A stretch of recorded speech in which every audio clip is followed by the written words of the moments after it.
अस्सलाम वालेकुम। उम्मीद है आप सब खैरियत से होंगे। ये है वो स्केयर बेलर के ये पार्ट्स है गियर बॉक्स में ना आज हमने वो ऑयल डाला है। तो ये सब कुछ कितना ऑयल डाला है या कितनी इसकी टैंकी में फुल होती है ये वो या हम उस्ताद से पूछते हैं। तो ये कितना ऑयल डाला है इसमें? तकरीबन 35 लीटर। 35 लीटर। हाँ।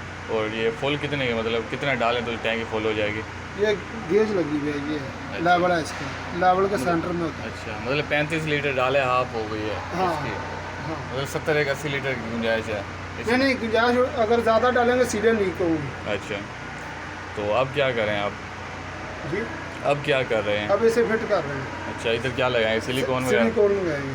अच्छा, फिर सिलिकॉन के ऊपर वो वो चेन प्लेट वगैरह ये नहीं प्लेट लगा? लगा देंगे, प्लेट लगाएंगे ना।